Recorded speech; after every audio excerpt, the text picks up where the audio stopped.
Михаил Ломоносов, Дмитрий Менделеев, Сергей Королев әлеге исемлекне бик озак дәвам итәргә була. Алар барысы да Россия галимнәре, дөньяви фәннәргә үз өлешен керткән кешеләр. Бүген Россиядә фәннәр көне билгеләп үтелә. Эфирда атна ялгары белән Әлфинә Хуҗина, исәнмесез. Хәзер игътибарыгызга бу атнада булып узган хәбәрләрне тәкъдим итәбез. Сакланганны саклармын, авырганга караганда профилактика яхшырак. Авылда да шәһәрдә кебек яшәргә була. Авылларда халык җыены бара. Укучылар робот белән кызыксына, мөгаллимнәр яхшыларны ачыклый. Матур итеп яулык бәйләргә өйрәнәбез. Хәзер яңалыклар турында тулырак. Алабугалларга Кытайда килеп чыккан коронавирус эпидемиясе өчен төшенкелеккә бирелмәскә киңәш ителәр. Борчылыр урын юк дип белдерәләр Россия кулланучылар күзәтү идарәсе белгечләре. Ялган мәгълүматларга ышанып, коткыларга бирелмәскә кирәклекне искәртә алар. Белгечләр безнең сәүдә киштәләрендә Кытайдан кайтарылган яшелчәләр һәм җиләк-җимешләр юк дип белдерә. Бүгенге көндә әлеге мәсьәлә республика күләмендә контрольдә тотыла. Барлык транзит юллар ябылган. Шул яклардан кайтучыларга килгәндә 31 гыйнвар көнне 2 алабугалы Кытайдан кайткан. Аларны 2 атна дәвамында көн саен табиблар тикшереп тора. Әлегә алар сау-сәламәт, тайпылышлар сизелми ди белгечләр. Моннан кала әлеге вирус белән бәйле рәвештә Россиядә медицина маскаларына бәяләр артуы күзәтелә. Алабугада исә мондый хәл юк. Шулай да күп кенә даруханәләрдә маскаларның запасы аз калган. Бәясенә килгәндә бер масканы 6-8 сумга алып була. Ә иң мөһиме вируслы инфекцияларга каршы көрәштә профилактика алымнары яхшы санала. Бу даими рәвештә кулларны юып туру, төш кергәндә авызны каплау, ширләп китсәң өйдә калырга һәм табибны чакырга кирәк. Бу атнада Хлыстово авылында 2 бик кирәкле объектны кулланышка тапшырдылар. Аның берсе клуб, икенчесе фельдшер-акушерлык пункты. Хәзер авыл халкына барлык уңайлыклары булган биналарда хезмәт күрсәтелә. Искәртик, әлеге авыл Алабугага бик якын урнашкан һәм тиз темплар белән үсә торган авылларның берсе. Элеккеге ФАП замана таләпләренә җавап бирмәгән, тузган булган. Хәзер исә авыл халкына беренчел медицина хезмәтләрен, төрле процедураларны яңа бинада күрсәтәләр. ФАП янәшәсендә генә тагын бер яңа бина. Авыл мәдәният йорты 100 кешене сыйдыра. Биредә үк китапханә бар. Безнең авылыбызның мәдәният йорты үзебезнең юк иде. Шундый зур мәдәният йорты ачкан өчен без үзебезнең җитәкчеләребезгә бик зур рәхмәт әйтәсебез килә. Безнең булачакта балаларыбыз шундый зур чиста мәдәният йортына йөрсәләр, без бик шатбыз. Чөнки аларның да ниндидер шөгыльләр белән шөгыльләнәсләре килә, бейселәре килә, җырлыйлары килә. Шулай ук безнең авылыбыз бик зур. Үзебезнең бассейныбыз бар, мәктәбебез бар башлангыч. Монда йорт ачуы безнең өчен бик шатлыклы. Рәхмәт бик зур. Тантана уңаеннан яңа клубта бәйрәм концерты оештырылган иде. Күршеләрне өй туе белән котлап Еллова авылыннан иҗади төркемдә килгән. И устроил зимний кор. Вся деревня заплясала, от мороза не пропала. Искәртик 2 яңа бина да республика программы ярдәмендә төзелде. ФАП төзелешенә 4,5 миллион бирелгән. Аның 3 миллионга якыны республика бюджетыннан. Мәдәният йорты төзелешенә 13 миллион сум тотылган. Җирле бюджеттан бирелгән 4 миллион сумга территорияны төзекләндергәннәр. Соңгы елларда районда республика программасы исәбенә 8 МФЦ, тагын җирле бюджет акчаларына 9 клуб төзелгән. Моннан кала 8 мәдәният йорты ремонтланган. Әлфинә Хуҗина, Екатерина Никанорова, Михаил Филатов, атна яңалыклары. Морт авыл җирлегендә 900-дән артык кеше яши. Тарихы да зур. 400 елдан артып китә. Бу авылда үзенә күрә бер рәхәт мөһим. Кешеләре ягымлы, дус һәм тату. Үз авылларын бик яраталар алар. Моңа авыл җыена килүчеләр дә инанды. Авыл җирлеге башлыгының отчет сессиясында район җитәкчесе Рөстәм Нуриев һәм Татарстан дәүләт советы рәисе урынбасары Татьяна Ларионова да катнашты. من أسمع الله تعالى برد عقل بعضين ده اللهم أزهمك أنت خير وبركة من الله أكبر. Менә шулай хәерле эш дугадан башлана. Авылның мәртәбәле карты Хайдар Гайнанов очрашуга үзәк урамның мәчеткә кадәрге урамга асфальт салып булмасмы икән дип килгән. Безнең авыл бик матур бит. Менә мәктәптән алып инде мәктәпкә ике арада әйбәт матур юлны салганнар, шундый рәхәт әйбәт балаларга йөрер өчен. Безнең инде менә авылның йөзе булып тора торган шушурам калды хәзер. Сельсовет башлыгын, монда инде почталар, ниләр бөтенесе менә мәчеткә хәтле безнең юлыбыз бердәген дан түгел иде. Сызаны чәйкәне килгәч бер күреп тә киткән инде. Дополнительное финансирование будет по дорогам. Мы, естественно, здесь вот объем сделаем. Менә Әлфира Ахтямова белән башкала кунагы кочаклашып ук күреште. Алар икесе дә атказанга мөгаллим исем йөртә. Заманында икесе дә рус теле укыткан. Ну вот заслуженный учитель. Отличник народного просвещения еще. Что вы говорите? Ведущий учитель, ведущий А руководитель. предмет какой? Русский язык, литература. Мы с вами вообще коллеги. Тоже белорусский Я в язык, свое время была литература. учителем высшей категории, руководителем высшей категории. 27 лет работала завучем. Әлфира апаны күпер мәсьәләсе борчый икән. Нәкъ авылның уртасында матур балавыз чишмәсе янындагы күпергә ремонт ясарга кирәк. Шуның бер ягы бар, шушы шишмәгә төшкән урында аркылыга шишмә ага, елга ага, шушы елгада күпер аркылы чыгарга кирәк. Ул күпер хәзер бик үзенең сорагы чыккан. Җәүләр инде бигрәк саклык белән генә чыгалар. Машиналар кешеләр күбесе шушы машиналарын күпернең бу ягында калдырырга мәҗбүр булалар. Менә сезгә авыл халкы исеменнән мин мөрәҗәгать итәсем килә шушы күперне матур итеп, шушы балавыз чишмәсе комплексына туры килерлек итеп, шул дәрәҗәдә итеп бер матур күпер эшләргә ешунда. Шушы ук очрашуда Әлфира апаны быел Алабуга районында узачак мөгаллимнәрнең республика күләм уза торган август киңәшмәсенә дә чакырдылар. Рөстәм Мидхәтович, хөрмәтле депутатлар, авылдашлар, чакырылган җитәкчеләр. Добрый день, уважаемые односельчане, приглашенные. Соңыннан очрашу авыл клубының зур залына күчте. Биредә авыл башлыгы җирлеге Фәиз Закиров авыл халкы алдында эшләнгән эшләр турында сөйләде. Бу елга планнар билгеләде. Быел җыелачак үзара салым акчаларын элекке мәдәният йорты урнашкан җирдә ял итү паркы төзү эшләрен башлап җибәрү өчен тотачакбыз Алла бирсә. Мурт балалар бакчасында бүгенге көндә 1 яшьтән алып 7 яшькә кадәр 25 бала тәрбияләнә. Алар ике катнаш, кичкенәләр һәм өлкәннәр төркеменә йөри. Бакча эшче көчләр белән тулысынча тәэмин ителгән. Киләчәктә эшне тагын да камилләштерү өчен балалар бакчасында бөтен мөмкинлекләр дә бар.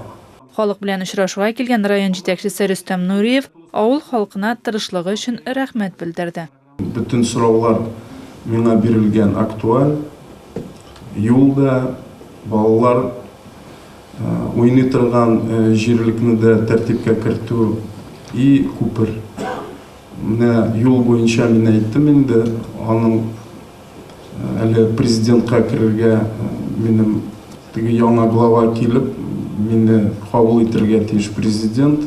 Шуңардан юлларга сорап, анда ул акча булса, мин инде менә бу 500 метр юлны быел хәл итәбез. Район җитәкчесе чыгышын тамамлагач, залда утырганнарда үз сорауларын бирә алды. Нуртның авыл бәйрәме 400 еллыгын әзерләргә булышыгыз безгә. Барлык сораулар да контрольгә алынды. Аларның һәрберсе дә эш планына кертелде. Әлфина Хуҗина, Айрат Шәйгәлләмов, Атна яңалыклары. Җиңү көне якынлашкан бу көннәрдә туган илебезне яклап безгә матур, тыныч тормыш бүләк иткән сугыш ветераннарыбыз каршында баш иеп, Алабуга хәбәрләр бүлеге яңа рубрика башлый. Аның исеме 75 ел җанда җиңү яши.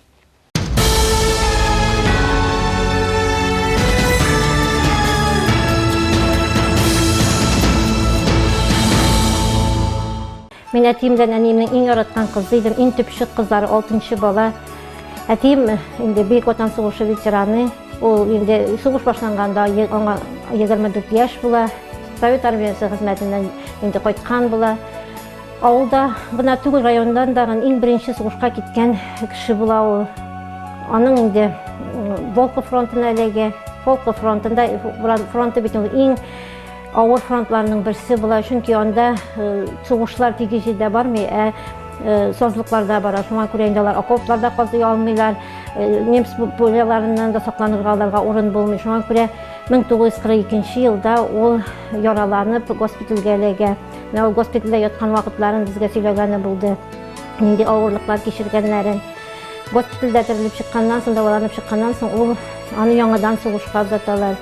Иң беренче сугышның иң алгы сафларында бу сапер була. Сапер бит инде үзегез беләсез, һәр вакытта дагы алгы сафта миналарны тикшереп бара. Шуңа күрә аңа инде бик авыр, дагы бик җитездәгән, бик түгел дә булырга кирәк булгандыр. Ләкин ни гаҗәп, менә сугыштан кайткач тагын ул безгә сугыш турында сөйләргә яратмый иде. Без инде әти сөйләде сугыш турында дисәк, эй балалар, сугыш бит инде ул.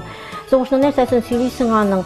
Менә мин күргәннәрне сезгә күрергә язмасын ди торган иде. Шуңа күрә сөйләргә бик яратмады. Аның инде сугыштан кайткан, сугыш вакытында дагы, сугыштан соңгы да медальләре дагы бик күп. Сугыштан соң әле 2-нче дәрәҗә Бөек Ватан сугышы ордены белән дә бүләкләнде. Бүләкләре дә бар иде. Ләкин бүгенге көндә инде әтиебез безнең арабызда юк. Инде шуңа күрә аны менә шушы бөек җиңү көннәрендә безгә искә алырга дагы бер караганда күңелле дә ул исән кайткач, икенче караганда менә безнең арабызда булмавы бик кызганыч тагы. Менә бүгенге көндә ул безнең арабызда булса, шулкадәр безгә бик рәхәт булган булыр иде. Без менә мәктәптә иншалар язганда да безнең әти сугыш турында сөйләмәгәч инде без икенче бабайларга барып, алар бабайлардан сөйләтеп, алардан яза торган идек. Мәктәпкә дә чакыралар иде, очрашуларга, юк балалар, бармын сөйли алмыйм ди торган иде. Чөнки аңа нык авыр булгандыр аны искә төшерүләре. Әти безнең ничек дип әйтим, ул бик безнең ничек дип каты, йөрәге йомшак иде аның. Ул безгә таләпчән иде. Нык таләпчән иде, мәктәптәшләргә дә инде җыелышларга безнең әти йөри иде. Әти мәктәптән инде ничек кайтыр микән дип без аның күзенә карап тора идек. Нинди белән теге интонация белән кайтыр, нинди кыяфәт белән кайтыр, әгәр дә инде безне мактасалар, әти бик сөенеп кайта торган, без шуңа күрә әтигә йөзенә кызыллык китермәс өчен барыбыз да бик әйбәт укыдык, 4-5ләргә генә укып, мәктәпне тәмамладык. Әти инде бик сөенеп кайта торган иде мәктәпләрдән. Ул кайткач бездә инде бик инде бездә сөенә идек. Әти риза булсын дип укыдык. Безнең әти 2001 елның 5 июнендә инде Безек авылында җирләнде. Һәм инде без аның зиярат кылырга, ничек дип әйтим, җәй көне без бик еш кайтабыз. Кыш көне инде бик кайтып булмый. Җәй көне инде менә шул 9 май алдыннан кайтып, чистартып, чәчәкләр утыртып, һәм 2 атнага бер дисәң дә була, без кайтып аның зияратын инде зиярат кылып, дуалар кылып киләбез. Чистартып.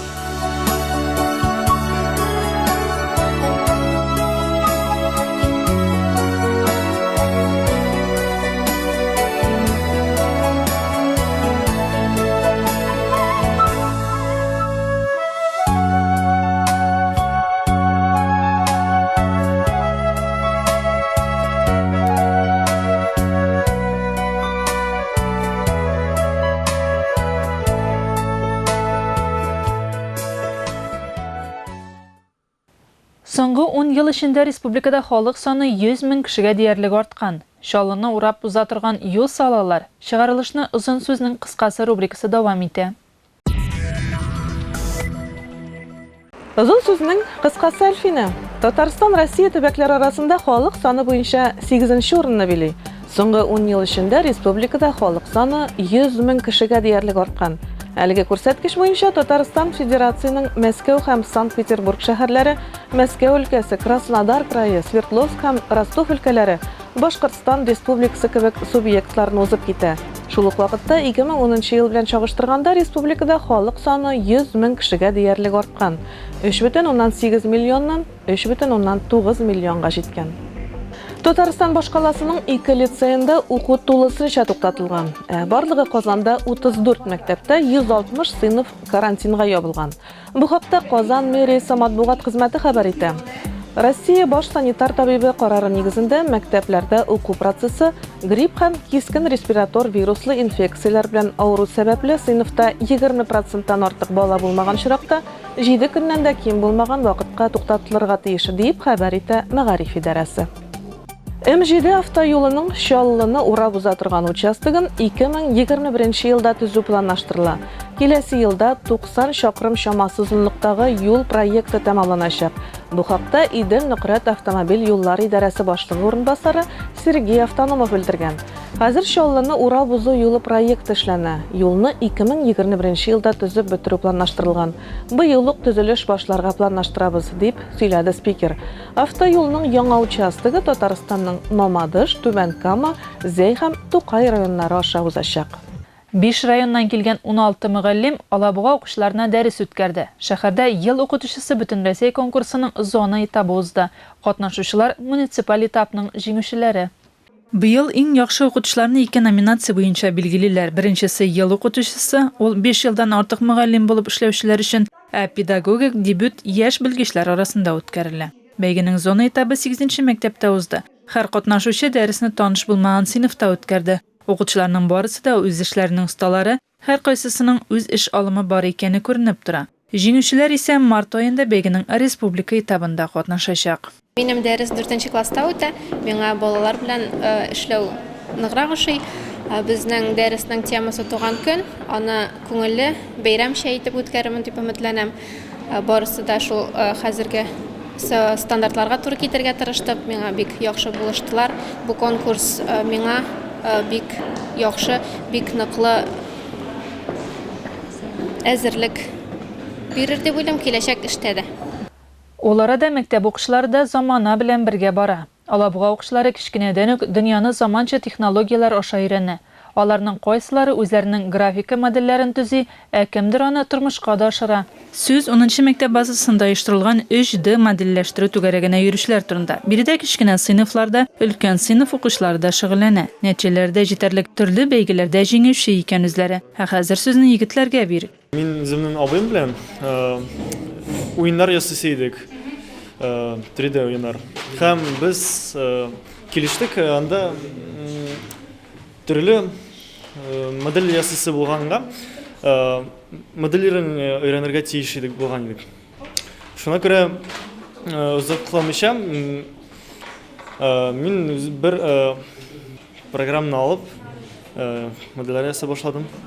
Һәм шулай итеп монда килеп җиттем.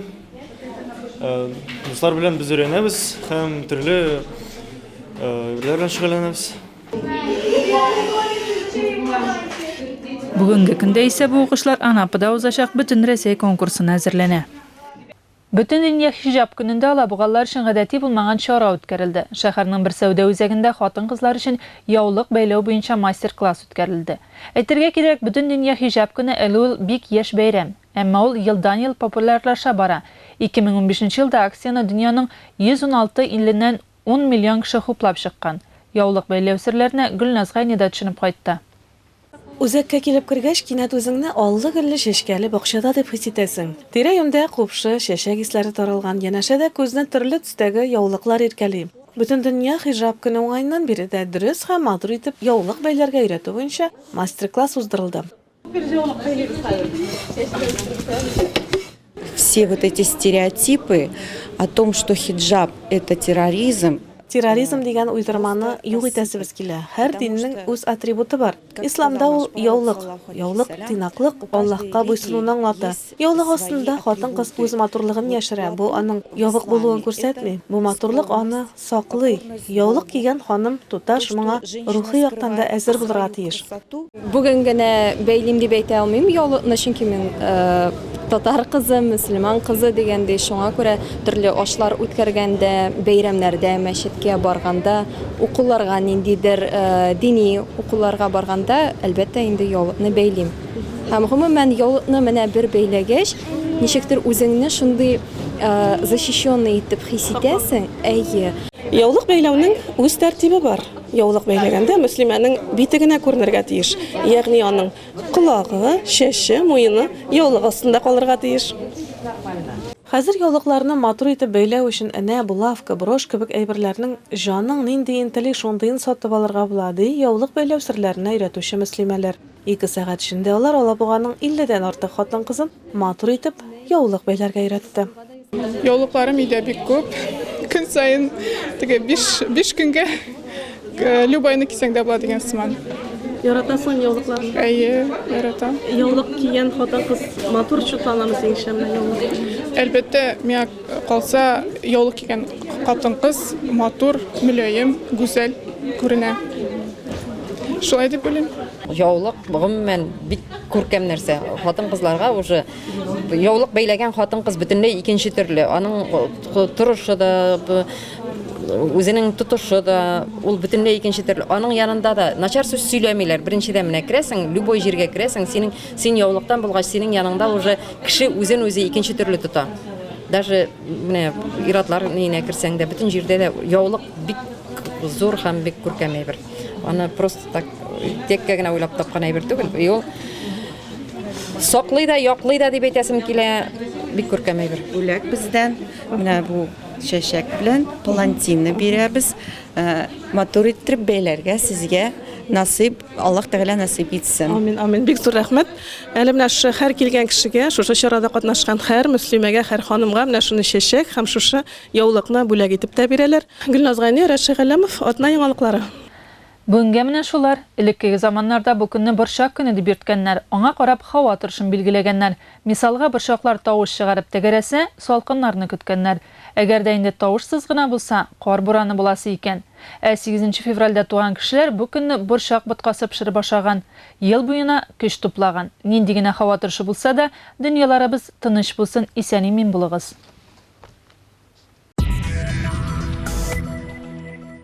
Дорогие мужчины, пора обновить свой гардероб. Мы рады предложить вам красивую одежду из Турции. В ассортименте рубашки, футболки, толстовки, джемперы, брючные костюмы, спортивная одежда и куртки.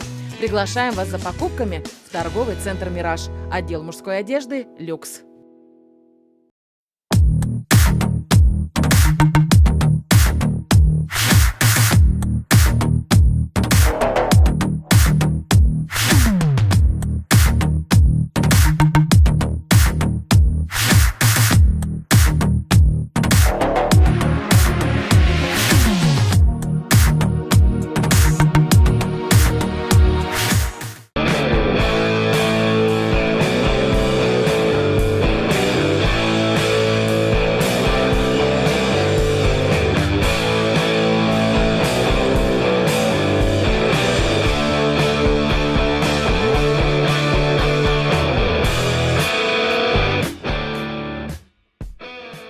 В городском дворце культуры состоится выставка шуб из Пятигорска. Мутон, норка, дубленки. Акция «Сдай старую шубу и получи до 15 тысяч рублей при покупке новой». Нет тепла на кухне. Нет света в подъезде. Не течет вода. В подъезде запах канализации. Грязный подъезд. Нужно заменить счетчики. Открытая Елабуга – ваш помощник ЖКХ. Заявки принимаются по телефону 582 22. Каждую пятницу приглашаем елабужан на прогулку с врачом. В программе интересные лекции и беседы со специалистами. Уроки в школе скандинавской ходьбы. Участие в акции абсолютно бесплатное. Если вы верите в волшебство, живущее в нашем старинном городе, тогда старый фонарщик Фаролера приглашает вас в путешествие по Александровскому саду, хранящему свои предания и легенды для самых пытливых и не страшащихся необычного и нового. Прогуливаясь с ним по прекрасным зимним аллеям парка, вы услышите музыку своего сердца, окунетесь в атмосферу чарующей сказки и никогда не забудете загадочных рассказов старого фонарщика, который покорит вас своими волшебными историями.